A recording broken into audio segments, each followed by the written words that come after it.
السلام علیکم قاری صاحب. جی بھائی. قاری صاحب ابھی ادھر آیا ہمیں تقریباً 1.5 ماہ ہو چکا ہے تو ماشاءاللہ آگے سے کافی بہتر ہو گئے ہیں. تو پرابلم تو یہی ہے ابھی اوپر خدا ہے نیچے آپ ہے. تو ہم تو آپ سے وعدہ کریں کہ اسی مسئلے کے لیے ادھر آئے ہوئے ہیں کہ ہم اچھے ہو جائیں, اچھے کام کریں, دوسروں کے ساتھ اچھا اخلاق کریں, تعاون کریں اچھے لفظوں سے. تو سر ابھی یہی سوچو پنی میں رہتے ہیں کہ اس کا کیا حل ہونا چاہیے. آپ سے یہ بھی آپ سمجھتے ہیں کہ ہمارے پاس آئے ہیں کہ ہم اس لت سے بچ جائیں, جی تو یہاں پر وہ مل تو نہیں رہا؟ نہیں چاہتے ہیں مل جائے, نہیں چاہ کے بھی دیکھ لو نہیں ملے گا, جی ایسے ہی ہے. جی. اچھا, دوسری بات یہ ہے کہ آپ کتنے عرصے سے اس بیماری کے اندر مبتلا تھے؟ جی اس میں تقریباً 2-3 سال ہو گئے. نہیں, پورا عرصہ بتائیں, سٹارٹنگ بتائیں, اسٹارٹنگ یہی ہے سر اپنا 3 سال. سچائی سے بتائیں, پھر میں بتاؤں گا تو وہ غلط ہو جائے گا. جی نہیں ویسے پہلے سر اپنا کام بھی کرتے تھے ساتھ میں یہ بھی کرتے تھے, لیکن جب سے یہ سٹارٹ کیا وہ ٹائم بتائیں مجھے. پھر جب یہ سٹارٹ کیا اتنے ہیں تقریباً 3 سال ہیں, 3-3.5 سال ہیں جب بالکل اس کے پیچھے پڑ گئے. جب میں پیچھے کی بات نہیں کر رہا, میں سٹارٹ کی بات کر رہا ہوں. جی سر سٹارٹنگ تو ویسے چھوٹا موٹا تو یہی تھا, نشہ نسوار کا تھا, سگریٹ کا تھا. سادہ, یعنی سادہ کب سٹارٹ کیا تھا؟ نہیں سر وہ تو کیا غلطی تھی. نہیں, میں یہ تو کہہ نہیں رہا کہ غلطی یا نیکی ہے, میں یہ پوچھ رہا ہوں کہ سادہ کب سٹارٹ کیا تھا؟ یہ تقریباً سر ہو گیا 8-9 سال ہو گئے. ابھی بھی آپ کم بتا رہے ہیں. نہیں سر اتنا ہی 10 سال ہو گئے ہیں, تو ابھی سے پیچھا چھڑا رہے ہیں. آپ کی ہو سکتا ہے آپ ہمارا وسیلہ بن جائے. کوشش تو بہت اچھی بات ہے, بہت اچھی بات.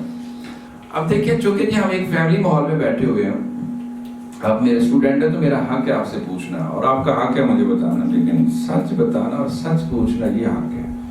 بات کو چھپائیں گے نا. وہ ایک خاتون کسی ڈاکٹر کے پاس گئی تو ڈاکٹر نے پوچھا آپ کی ایج کیا ہے؟ اس نے کہا میری ایج 30 ہے. اس نے کہا میں نا آپ کی میڈیسن لکھنے لگا, میں نے نسخہ لکھنا ہے تو مجھے صحیح جو ہے نا وہ ایج بتا دو. اگر میں نے نسخہ کچھ اور لکھ دیا اور آپ کی ایج اور ہوئی تو سائڈ ایفیکٹ ہو سکتا ہے.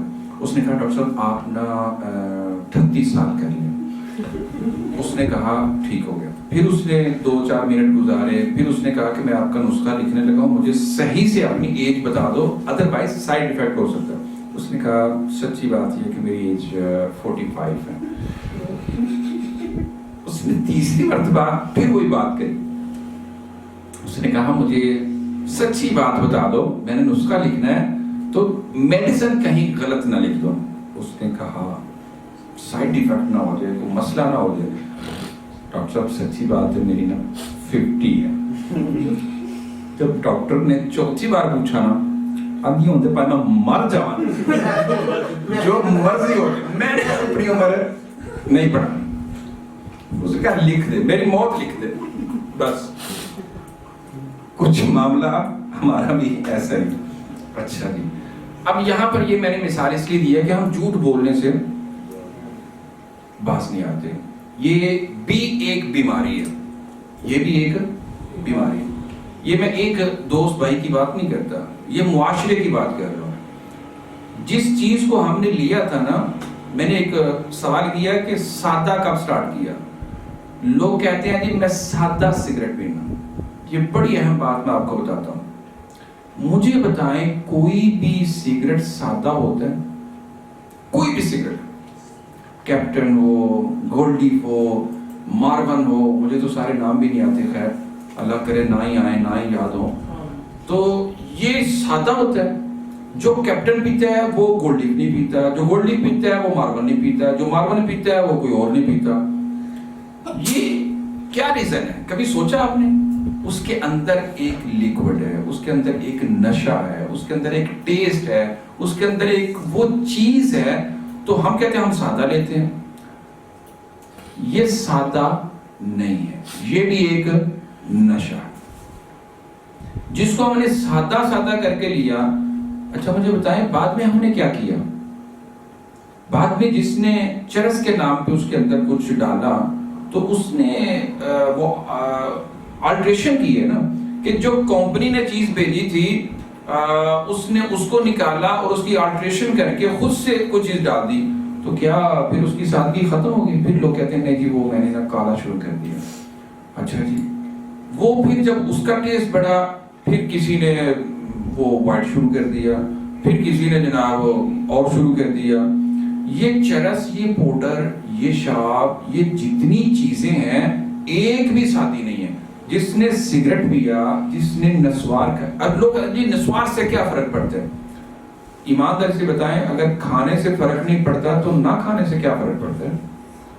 جب نہ کھانے سے آپ کو تنگی ہے، تکلیف ہے، آپ کی قوت برداشت، قوت مدافعت یہ جواب دے رہی ہے، آپ اپنے آپ سے باہر ہو رہے ہیں، آپ کا جسم آپ کا ساتھ نہیں دے رہا، آپ کی سوچ، آپ کا ویژن آپ کا ساتھ نہیں دے رہا، تو اس کا مطلب کیا ہے؟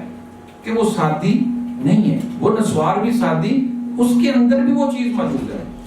اور یہ چیز کہاں پہ جا کے غلط ہوتی ہے؟ یہ وَأَنْتُمْ سُكَارَى، جب تم نشے کی حالت میں ہوتے ہو، نماز کے قریب نہ جاؤ، تم طہارت کے جو ہے وہ قابل نہیں ہو، طہارت دوبارہ حاصل کرو۔ اس کا مطلب کیا ہے؟ اللہ تعالیٰ نے اس کو حرام کیوں کیا ہے؟ یہ سگریٹ حرام کیوں ہے؟ یہ بھی ایک لمبا سوال ہے کہ سگریٹ بھی کیا حرام ہے، کیا نسوار بھی حرام ہے؟ ذمہ داری سے، ایمانداری سے اور دیانتداری سے آن دا ریکارڈ یہ بات کہہ رہا ہوں کہ یہ سگریٹ، یہ نسوار، یہ حقہ، یہ جتنے قسم کے نشے ہیں، جتنے قسم کے یہ جو کہہ لے معاملات ہیں، یہ سب کے سب حرام ہیں، جس کی وجہ سے انسان کی سوچ، انسان کے معاملات اور اعمال میں گڑبڑیشن آ جائے، وہ چیز حلال نہیں ہو سکتی۔ جب حلال نہیں ہے تو پھر اس کے ساتھ انسان کو سکون نہیں ملتا۔ جب سکون نہیں ملے گا پھر وہ معاشرے کے اندر بے سکونیاں پھیلائے گا۔ بے سکونیاں، لڑائی جھگڑا، قتل، قتال، چوری، یہ جتنی غلطیاں ہوں گی وہ اس ایک بیماری کی وجہ سے ہوں گی۔ جو ایک نشے کی لت میں، نشے کی بیماری میں انسان مبتلا ہو جاتا ہے، آپ دیکھیں کبھی کبھی وہ چور بھی ہوتا ہے، کبھی کبھی وہ ڈکیت بھی بن جاتا ہے، اور کبھی کبھی وہ بڑا اوباش اور عیاش انسان بھی بن جاتا ہے، اور کبھی کبھی وہ قاتل بھی بن جاتا ہے۔ یہ ساری چیزیں اس کو کہاں سے ملی؟ جب اس کے اندر عدم برداشت آیا، جب اس کے اندر غصہ آیا، جب اس کے اندر جو ہے وہ بد اعتمادی آئی، جب اس کے اندر جو ہے وہ اپنا آپ ہی اس کے اندر ہے، اس کو دوسروں کی انسانیت بھول گئی، دوسروں کا قدر، احترام، مقام، عزت، وقار، سب کچھ اس کی نظر میں گر گیا۔ اس نے کہا میں ہی میں ہوں، دوسرا کچھ بھی نہیں ہے، تو اس نے ایسے اقدامات اٹھا لیے۔ لہذا آج اگر ہم چاہتے ہیں کہ ہم بچیں تو جتنا ٹائم ہمیں لگنے میں لگا تھا، جتنا ٹائم ہمیں لگنے میں لگا تھا اس سے 50% تو ٹھیک ہونے میں لگنا چاہیے نا۔ لیکن اب یہاں پہ ریزن کیا ہے؟ ہم جلد باز ہیں، عجلت پسند ہے۔ جو انسان ٹھیک ہوتا ہے نا، درست ہوتا ہے، درست ہونا چاہتا ہے، ایمانداری سے بتائیں وہ سکون چاہتا ہے، وہ تسلسل چاہتا ہے، میری عبادات کے اندر، میرے معاملات کی بہتری میں، میرے سکون کے اندر تسلسل آئے، مجھے ایک لانگ پیریڈ ٹائم ملے، ایسے ہی ہوتا ہے۔ اور جو بے سکونہ ہوتا ہے وہ کہتا ہے جی اب تو میں ٹھیک ہو گیا ہوں، تو اب تو مجھے جانے دیں، اب تو مجھے کام کرنا چاہیے، اب تو مجھے ایسا ہونا چاہیے، دیکھیں جی 2 ماہ بھی بڑے ہوتے ہیں، دیکھیں جی 1 ماہ بھی بڑا، دیکھیں جس نے چھوڑنا جی اس نے تو 10 دن میں چھوڑ دینا، جس نے نہیں چھوڑنا اس نے 1 سال میں بھی نہیں چھوڑنا۔ یہ باتیں ساری اس کے ذہن میں کیوں آ رہی ہیں؟ کیوں اس کے دل کے اندر وسوسے آ رہے ہیں؟ کہ اس کی اندر کی چیز جو تھی اس کو تنگ کر رہی ہے، وہ ڈیمانڈ کر رہی ہے، اور وہ جب ڈیمانڈ ختم نہیں ہوگی تب تک وہ انسان کیسے ٹھیک ہو سکتا ہے؟ جب اس کی بات کے اندر درستگی نہیں ہے، اس کے قول اور فعل کے اندر تضاد آ رہا ہے، تو وہ کہہ رہے میں ٹھیک ہوں، تو کیا اس کو ٹھیک تصور کر لیا جائے گا؟ نہیں۔ ایک سالوں کی بگڑی ہوئی چیز ہے، اور وہ خون اور جسم اور سوچ اور بیچار ہر دل اور دماغ کے اندر بیٹھی ہوئی چیز ہے، تو آپ کہیں کہ اس کو ایک دن کے اندر، ایک مہینے کے اندر، ایک ویک کے اندر یا 2 مہینے کے اندر اس کو جو ہے وہ صاف کر دیا جائے، اور پھر ہم کہیں وہ دیکھو جی ہمارے گھر والے تو کتنے ظالم ہیں، وہ دیکھو جی وہ کیا ہے، وہ تو صرف بس ایسے ڈاکٹرز کیا ہیں جی، ہاسپٹل کیا ہیں جی، اپنے پیسے کے لیے ایسا کر رہے ہیں۔ بھئی جہاں آپ لوگ نہیں ہیں کیا وہ لوگ بھوکے مر رہے ہیں؟ یا جو لوگ یہاں پر آ گئے ہیں تو کیا وہ لاکھوں کروڑوں روپیہ کو یہاں پہ انویسٹ کر رہے ہیں؟ ایسا ہرگز نہیں ہے۔ ہے کیا، ہم لوگ اور آپ کی فیملیاں کیا چاہتی ہیں کہ آپ لوگوں کو ایک مہذب انسان بنایا جائے۔ مہذب انسان کیا کون ہوتا ہے؟ جو اپنے غصے پہ کنٹرول کرتا ہے۔ مہذب انسان کون ہوتا ہے؟ جس کی زبان کے اوپر، جس کے قول اور فعل کے اندر تضاد نہیں ہوتا، وہ سچا ہوتا ہے، سچا اور کھرا انسان ہوتا ہے۔ مہذب انسان کون ہوتا ہے؟ جو 5 وقت کا نمازی ہوتا ہے، تلاوت قرآن کرنے والا ہوتا ہے، ایک اچھا بزنس کاروبار کرنے والا ہوتا ہے، ایک خوش اخلاق، خوش مزاج انسان ہوتا ہے، جو ایک طاہر اور طیب سوچ والا، لباس والا، شکل والا، جسم والا انسان ہوتا ہے، اس کو مہذب کہتے ہیں۔ ایک وہ کہہ لیں جھگڑیلو اور گندے انسان کو کوئی کہے گا کہ یہ مہذب انسان ہے؟ اس کو تو ایک نام رکھا ہوا لوگوں نے، پہنچی سرکار ہے۔ اس کو کیا کہتے ہیں؟ پہنچی سرکار۔ وہ پتہ نہیں کہاں پہنچی ہوئی ہے لیکن وہ پہنچ گئی ہوئی ہے۔ لہٰذا ہم نے وہ پہنچی سرکار نہیں بننا، ہم نے وہ بننا ہے کہ جو ہمیں اپنے گھر میں جائیں تو گھر والے ہمارے پاس بیٹھیں، ہم کسی کے گھر کے اندر جائیں تو وہ گھر والے ہمارے لیے اپنا دروازہ کھولیں، دوستوں کے پاس جائیں، رشتہ داروں کے پاس جائیں، عزیز و اقارب کے پاس جائیں، مساجد کے اندر جائیں، کاروبار بزنس کے اندر جائیں، دکان مکان کے اندر جائیں تو لوگ ہمارے لیے دروازے کھولیں، ہمارا استقبال کریں، ہمارے اوپر ٹرسٹ کریں، ہمارا اعتماد کریں، ہمارا یقین کریں۔ لوگ کہتے ہیں جی لوگ نہیں مانتے، بھائی کوئی مانے نہ مانے، اگر وہ نہیں مانتے تو پھر آپ ان کی بات کو سچ ثابت کرنے کے لیے دوبارہ اگر وہ غلطی کرتے ہیں، ضروری نہیں کہ نشہ ہی کرتے ہیں، جھوٹ بول دیتے ہیں، وعدہ خلافی کر دیتے ہیں، امانت میں خیانت کر دیتے ہیں، فوری طور پر چڑچڑاپن کا اظہار کر دیتے ہیں، غصہ اور گلہ دکھانا شروع کر دیتے ہیں، شکوے اور شکایتوں کے انبار لگانا شروع کر دیتے ہیں، تو وہ فوراً کیا کہے گا؟ اس اندر کوئی فرق نہیں آیا، کوئی تبدیلی نہیں آئی، اس اندر کوئی علاج معالجہ نہیں ہوا۔ کیوں؟ غصہ بھی وہی پہ ہے، چڑچڑاپن وہی پہ ہے، لڑائی بھی وہی پہ ہے، شکوک و شبہات بھی وہی پہ ہے، فتنہ فساد بھی وہی پہ ہے، لڑائی اور جھگڑا بھی وہی پہ ہے۔ یہ تو انسان وہی کا وہی ہے۔ علاج کس چیز کا تھا؟ آپ کی سوچ، آپ کا مائنڈ سیٹ، اس کو چینج کرنا، آپ کے معاملات کو بہتر بنانا، آپ کے اعمال کے اندر بہتری لانا، تقوی و طہارت لانا، عقیدہ اور نظریہ درست کرنا۔ یہ علاج ہے، یہ نفسیات ہیں، یہ روح ہے، یہ جسم ہے، یہ انسانیت ہے، یہ ایک مہذب معاشرہ ہے۔ صرف اپنے تقوی کے خول میں بند رہنا، ماتھے کی محراب کی چڑائی میں لگے رہنا، یہ کوئی انسانیت نہیں ہے۔ انسانیت کیا ہے؟ دوسروں کی فلاح کرنا۔ انسانیت کیا ہے؟ دوسروں کی بھلائی کرنا، دوسروں کا سوچنا۔ دوسرے کون ہیں؟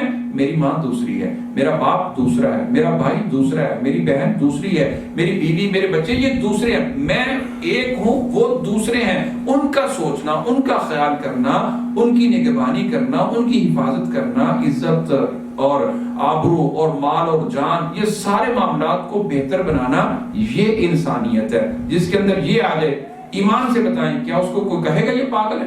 کہے گا کوئی یہ مینٹل ہے؟ کہے گا یہ نشئی ہے؟ کہے گا یہ آوارہ ہے؟ کوئی بندہ اس کو نہیں کہے گا۔